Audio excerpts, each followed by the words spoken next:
Audio Jungle.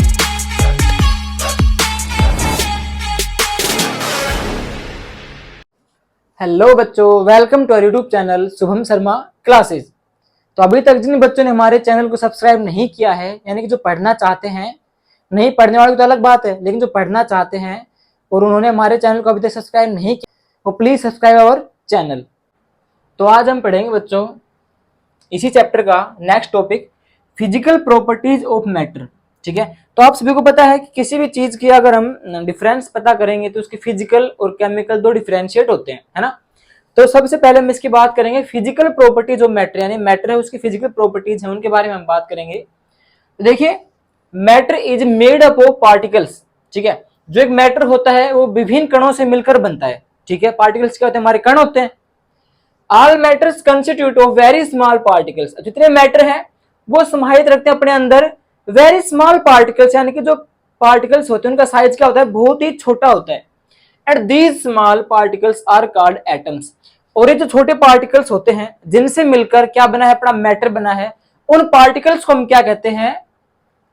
Atoms कहते हैं। ठीक है, ये चैप्टर हम आगे पढ़ेंगे एटम्स का पूरा बारीकी से, लेकिन जो बच्चे पहले पढ़ चुके हैं उनको पता होगा एटम्स क्या होता है। Smallest unit. ठीक है, क्या होता है? एटम्स एक स्मॉलेस्ट यूनिट होता है जो बनाता है किसको? मैटर को, यानी कि smallest unit of a matter is called atoms. ठीक है, दूसरी बात देखिए, these particles are matter are too small so they cannot be seen by naked eyes और सिंपल माइक्रोस्कोप। कि जो एटम्स जो होते हैं ना, जो एक मैटर को बना रहे हैं, वो पार्टिकल्स इतने छोटे होते हैं कि उनको हम भाई नेक्ड आइज से भी नहीं देख सकते और सिंपल माइक्रोस्कोप से भी नहीं देख सकते। सिंपल क्या होता है? साधारण माइक्रोस्कोप। ठीक है, उससे भी हम उनको नहीं देख सकते, उनके लिए एक स्पेशल माइक्रोस्कोप होना चाहिए। और जो हमारे जो नेकेड आइज हैं, यानी कि खुली आंखें जो होती है हमारी, जिस पे हमने कुछ नहीं लगा रखा, ना कोई लेंस लगा रखा, ना कोई माइक्रोस्कोप लगा रखा, उन्हें नेकेड आइज बोला जाता है। ठीक है, तो उनसे भी हम इनको जो अपने जो मैटर हैं, ये एटम्स को हम नहीं देख सकते। ठीक है, तो अब इसकी आगे बात करेंगे। देखिए, तो बच्चों देखिए, सबसे पहले जो फिजिकल प्रॉपर्टीज होती है उसके बारे में डिटेल से पढ़ेंगे। देखिए, particles of matter have space between them. देखिए, कोई पार्टिकल्स बता रहे हैं, उसके बीच में स्पेस बता रहे हैं। ठीक है ना, अब उस स्पेस को हम किस हिसाब से डिफाइन करेंगे वो देखिए।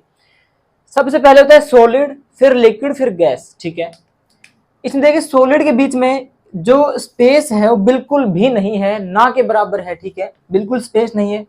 ठीक है, लिक्विड जो है इसके बीच में देखो स्पेस रहा है ना, लिक्विड के बीच में थोड़ा स्पेस है ना, और गैस के बीच में बहुत ही ज्यादा स्पेस है।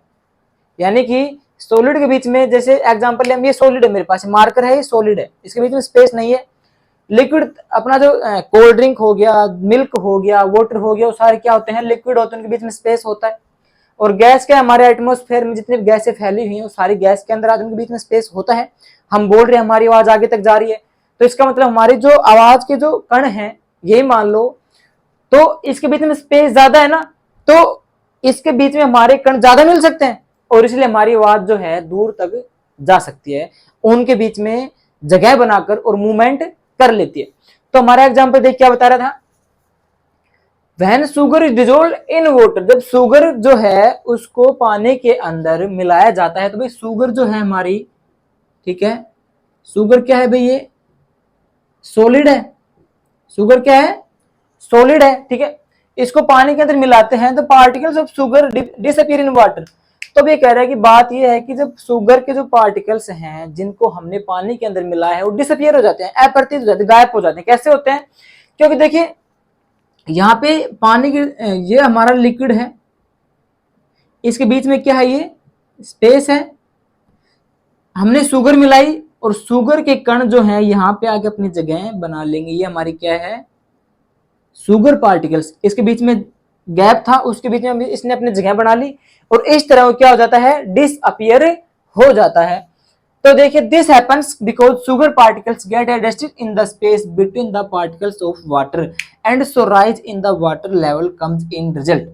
तो इसीलिए मान लो हमारे पास एक आधा गिलास है, उसके अंदर पानी हमने डाल रखा है, जैसे फॉर एग्जांपल यहाँ पे देखिए, ये हमारे पास कोई बीकर है, यहाँ पे हमने इसके अंदर यहाँ तक पानी डाल रखा है। ठीक है बच्चों, डाल दिया पानी, ये है वाटर, हमारा वाटर है।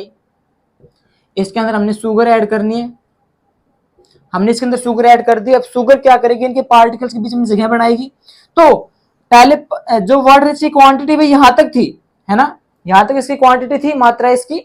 अब शुगर हमने इसमें मिला दी, तो शुगर के जो पार्टिकल्स थे वो इनके पार्टिकल्स के बीच हमने जगह बनाएंगे, और जगह बनाते ही इसका जो लेवल है वो राइज अप होकर यहाँ तक आ जाएगा। समझे मेरी बात को, कि पानी यहां तक था, लेकिन शुगर मिलाने के बाद शुगर के पार्टिकल्स ने पानी के पार्टिकल्स के बीच में जगह बना ली, और वो क्या हुआ, जो वाटर लेवल था वो राइज अप हो गया। किसके मिक्सचर से, शुगर प्लस वाटर के मिक्सचर से राइज अप हो गया।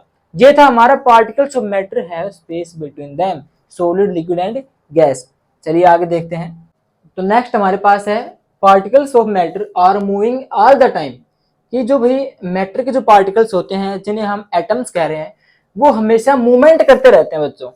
ठीक है, मतलब कि तुम्हारी तरह है, वो कभी भी खाली नहीं बैठते, कोई ना कोई काम करते रहते हैं, घूमते रहते हैं, कभी यहाँ चले गए कभी वहां चले गए, है ना, तुम्हारी तरह। तो उसमें पहले क्या बता रहा है ये, particles of matter are continuously moving as they possess kinetic energy due to motion. देखिए जो पार्टिकल्स ऑफ मैटर हैं वो हमेशा लगातार मूविंग मतलब गति करते रहते हैं। अब वो गति करते हैं तो कौन सी एनर्जी लगाते हैं, काइनेटिक एनर्जी, यानी कि गतिज ऊर्जा। क्या होता है काइनेटिक एनर्जी, क्या होता है, गतिज ऊर्जा होता है। अब ये गतिज ऊर्जा किसकी वजह से लगती है, ड्यू टू मोशन। ठीक है, जो मोशन है उसकी वजह से जो गति लग रही है उसे हम क्या बोलते हैं, काइनेटिक एनर्जी बोलते हैं। ठीक है, जो पार्टिकल्स मूवमेंट करते हैं और मूवमेंट करने के दौरान उनके अंदर जो गति लगती है, ऊर्जा लगती है, वो हमारी क्या होती है, काइनेटिक एनर्जी होती है। Which with the increase of temperature kinetic energy of the particles also increase, so the particles move faster. कि जब इंक्रीज होता है, क्या, टेम्परेचर इंक्रीज होता है, तो काइनेटिक एनर्जी ऑफ पार्टिकल्स भी क्या हो जाती है, इंक्रीज हो जाती है। यानी कि फॉर एग्जांपल कि जब इनके अंदर टेम्परेचर को लगाया जाता है तो काइनेटिक एनर्जी भी इंक्रीज हो जाती है, और उनका जो मूवमेंट है वो भी इंक्रीज हो जाता है। फॉर एग्जांपल देखिए, जैसे हमारे पास हम चीनी मिला रहे हैं, एक तो गर्म जो पानी है उसके अंदर और एक ठंडा पानी है उसके अंदर। तो आप सभी को बच्चों को पता है कि जो गर्म पानी है उसके अंदर चीनी है ना भाई, जल्दी मिल जाती है। क्यों, क्योंकि उसके अंदर हमने क्या बढ़ा दिया, काइनेटिक एनर्जी उसके अंदर हमने बढ़ा दिया, किसकी सहायता से, टेम्परेचर की सहायता से। ओके बच्चों, एंड इंटरमिक्सिंग, हमारा ये टॉपिक देखिए, डिफ्यूजन क्या होता है, intermixing of particles of two different types of matter on their own. कि जैसे हमारे पास जैसे चीनी हम पानी के अंदर मिलाते हैं तो उसको हम चम्मच से वगैरह से उसको हिलाते हैं तभी वो मिलती है। ठीक है ना, मतलब हम अपनी तरफ से कोई ना कोई एफर्ट लगाते हैं। ठीक है, लेकिन ये कह रहा है कि दो पार्टिकल्स हैं, यानी मान लो सॉलिड है और एक लिक्विड, उन दोनों का आपस में अपने आप मिल जाना क्या कहलाता है, डिफ्यूजन कहलाता है। अब वो कैसे होता है कि फॉर एग्जांपल हमारे पास, जैसे एग्जांपल देख लीजिए इसके, ink in water, salt in water. यानी कि जब हम पानी के अंदर इंक डालते हैं तो अपने आप वो दोनों मिल जाते हैं, डिफ्यूजन हो गया। पानी के अंदर हमने नमक मिलाया तो वो भी भाई अपने आप मिल गया, हमने उसके अंदर एफर्ट नहीं किया अपनी तरफ से, तो वो भी क्या होता है, डिफ्यूजन होता है। अब बारी आती है डिफ्यूजन, तो भाई इसके ऊपर भी आपको जैसे टेम्परेचर होता है इसके अंदर, क्योंकि जो चीज मूवमेंट कर रही है, ठीक है, किसके अंदर, पार्टिकल्स ऑफ मैटर के अंदर, तो भाई उसके अंदर काइनेटिक एनर्जी अवश्य लगेगी। ठीक है, और वही बात है कि जब कोई गर्म चीज के अंदर हम कोई चीज मिलाते हैं तो उसकी जो स्पीड है, मिलने की क्षमता है उसके अंदर, वो बढ़ जाती है, क्योंकि हमने टेम्परेचर बढ़ा दिया। टेम्परेचर बढ़ते क्या बढ़ गया, काइनेटिक एनर्जी भी बढ़ गई। तो भाई हो गया अपना। अब it is a natural process, ये भाई क्या है, नेचुरल प्रोसेस होता है, यानी कि प्राकृतिक जो प्रक्रिया है वो होती है, टेक प्लेस, जो हो सकती है सॉलिड के अंदर भी हो सकती है, लिक्विड के अंदर भी हो सकती है, और गैस के अंदर भी हो सकती है। फॉर एग्जाम्पल गैस क्या होती है, देखिए जैसे हमारे पास अगरबत्ती होती है, उसको हम जैसे जलाते हैं, तो एक तो अगरबत्ती पहले रखी थी, उसकी स्मेल हमें इतनी जोर से नहीं आ रही थी।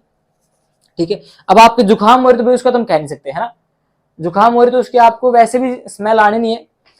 लेकिन बाई चांस जैसे हमने अगरबत्ती को जला दिया, अगरबत्ती को जब हम जलाते हैं तो हमने उसको क्या दे दिया भाई, टेम्परेचर हमने उसको दिया।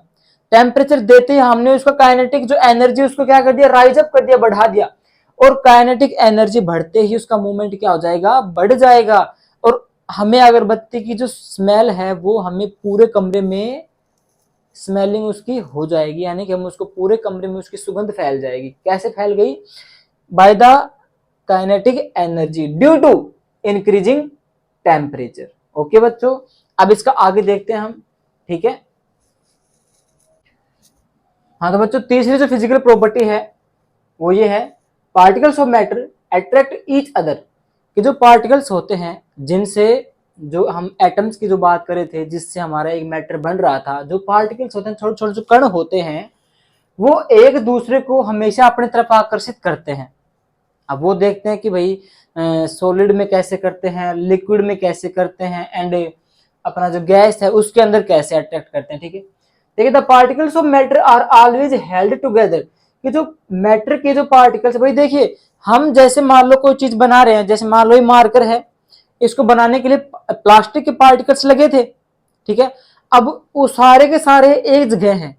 अगर मान लो अलग अलग होते तो ये मार्कर होता है यहाँ पे, नहीं, इसका तो आधा हिस्सा कहाँ पे होता, आधा हिस्सा कहाँ पे होता, यही तो होता। तो हमेशा एक दूसरे को हेल्ड करके रखते हैं, पकड़ के रखते हैं, तभी तो कोई भी चीज भाई हमारे पास स्थायी रहती है। जैसे मान लो ये जो हमारा बोर्ड है, ये पार्टिकल से मिलकर बना है, तो ये पूरा स्थायी है, इसके पार्टिकल से एक दूसरे को पकड़े रखे हैं, ठीक है। तो because of a force of attraction between them, कि उनके बीच में एक फोर्स ऑफ अट्रैक्शन यानी कि खिंचाव का जो एक बल होता है, फोर्स होता है, अट्रैक्शन आकर्षण बल जो होता है, जिसे हम बोलते हैं हिंदी मीडियम में, वो आकर्षण बल होता है उनके अंदर हमेशा, और उसी से वो एक दूसरे को पकड़ कर रखते हैं, ठीक है। नेक्स्ट हमारे पास the amount of force between the particles. अब भाई देखिए, जैसे मान लो मैं हूं, अब मेरे पास एक पत्थर है, एक तो मैं उस पत्थर को फेंकूं, दूर तक फेंकूं, है ना, तो वो जो मैं पत्थर को फेंक रहा हूं, जहां पे जाके वो गिरेगा, तो जो स्पीड है मेरे से लेकर जहां तक पत्थर पड़ा है, हम दोनों के बीच की जो डिस्टेंस है वो किसके हिसाब से रहेगी, मेरी फोर्स के हिसाब से, कि भाई मेरे अंदर कितना बल है, मैं उसको कहां तक फेंक सकता हूं। और एक बड़ा जो है मेरे ज्यादा बलशाली है, वो उस पत्थर को कहां तक फेंक सकता है, वो उसका जो बल है उसके ऊपर डिपेंड करेगा। उसी प्रकार से कि जो पार्टिकल्स के बीच में जो बल होता है, जो फोर्स है, उसका जो अमाउंट है, मात्रा है, किसके ऊपर डिपेंड करता है भाई, डिफरेंट फॉर्म्स ऑफ मैटर। कि जो मैटर की डिफरेंस फॉर्म होते हैं, अब वो कौन कौन से होते हैं, सॉलिड है, लिक्विड एंड गैस। अब उनके ऊपर डिपेंड करेगा कि भाई उनके बीच में जो पार्टिकल्स हैं, उनके बीच में जो अमाउंट है, मात्रा है, फोर्स है, वो किस हिसाब से लगेगा, कितना लगेगा, है ना, वो हम देखेंगे। तो सबसे पहली बात है कि सॉलिड के अंदर भाई जो फोर्स लगता है पार्टिकल्स के बीच का, वो कितना होता है। देखिए solid have the highest force of attraction. Solid के बीच में दो पार्टिकल्स को पकड़ने का जो फोर्स होता है बहुत ही हाई होता है, इसलिए वो दोनों क्या होते हैं, हमेशा क्लोज होते हैं, टाइटली बाउंड होते हैं, ठीक है। फॉर एग्जांपल जैसे हमारे पास मान लो ये मार्कर है, जैसे मेरे पास मान लो ये फोन है, ये सॉलिड है। अब इसके आर पार मेरे को हाथ ले जाना है, तो देखो मैं हाथ यहां से ले जा रहा हूं, ये रुक गया। क्यों रुक गया, क्योंकि सॉलिड है। हमारा जो हैंड है इसके अंदर से मूव नहीं कर सकता, क्योंकि इसके जो पार्टिकल्स हैं एक दूसरे को टाइटली बाउंड कर रखे हैं, है ना। तो वो क्या हो गया, हमारे पास सॉलिड हो गया, तो जिसका सबसे ज्यादा हाईएस्ट फोर्स ऑफ अट्रैक्शन होता है, समझ गए। दूसरी बात है similarly particles of guys have the least force of attraction, loosely bound होते हैं।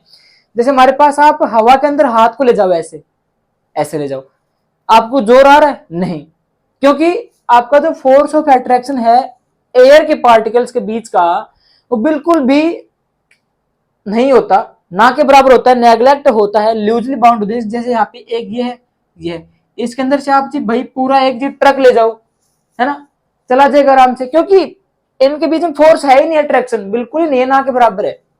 दूसरी बात, water particles are also loosely bound to some extent. देखिए जो पानी का जो पार्टिकल्स होते हैं, उनके अंदर भी गैस की तरह ही नॉर्मल सा एक मतलब कि फोर्स ऑफ अट्रैक्शन होता है, आप कह सकते हो। लेकिन गैस की तुलना में फोर्स ऑफ अट्रैक्शन होता है थोड़ा बहुत, किसके अंदर, वाटर पार्टिकल्स के अंदर। लेकिन वो डिपेंड किसके अंदर करेगा, जैसे आपके पास एक पानी है, पानी के अंदर आप हाथ ले जाओ, चला तो जाएगा लेकिन थोड़ा सा फोर्स ऑफ अट्रैक्शन लगेगा, हमारी तरफ से भी लगेगा और पानी के पार्टिकल्स तरफ से भी लगेगा। लेकिन हमारे पास एक्सटेंट का नाम आ गया, यानी कि जैसे मान लो कोई गाढ़ा लिक्विड है, गाढ़ा द्रव्य है कोई, उसके अंदर आप जैसे कोई शहद है, एक गिलास में शहद है, एक गिलास में वाटर है नॉर्मल। अब आपको कोई भी चीज है, मान लो जैसे इसका ये ढक है, किसका, इसका ढक है, ऊपर का ये ढक्कन है, इसको आप पानी के अंदर डालो, आराम से चला जाएगा ये, क्योंकि उसके अंदर फोर्स ऑफ अट्रैक्शन थोड़ा बहुत है, लेकिन थोड़ा, ये ज्यादा नहीं है। लेकिन अब एक्सटेंट का नाम आ गया, कि उसकी फॉर्म्स होती हैं, जैसे गाढ़ा लिक्विड, उसके अंदर आप इसको डालोगे, बहुत ही आराम आराम से नीचे जाएगा, क्योंकि उसके अंदर फोर्स ऑफ अट्रैक्शन है भाई, किसकी तुलना में, नॉर्मल पानी की तुलना में होगा। ठीक है, तो ये हमारे हो गए तीसरा इसका आपके पास टॉपिक्स हो गया, जो आपको मैंने क्लियर करवा दिया है। अब इसके आगे देखें क्या होता है, तब इसके आगे देखेंगे हम कौन सा टॉपिक्स हमारे पास आता है। तो इनको आप अपनी नोटबुक में उतार लीजिए सभी को, ठीक है, तभी आपको बारी बारी समझ में आएंगे। जैसे आप अपने जो एक नोट्स की कॉपी बना लीजिए, है ना, और नोट्स की जो हमारे पास कॉपी रहेगी नोटबुक, उसके अंदर हम कंफ्यूज नहीं होंगे कौन सा चैप्टर कहाँ पे है, कौन सा कहाँ पे है, क्योंकि आपको सारा जो सीरीज है वो वहां पे मिल जाएगी। ठीक है, अब इसका नेक्स्ट देखते हैं हमारे पास। तो बच्चों हमारा जो नेक्स्ट टॉपिक है वो है स्टेट ऑफ मैटर, यानी कि जो मैटर है उसकी स्टेट, यानी कि सॉलिड, लिक्विड और गैस। तो ये बच्चों हम क्लियर करेंगे नेक्स्ट वीडियो के अंदर। तब तक के लिए बने रहिए हमारे चैनल पर, शुभम शर्मा क्लासेज।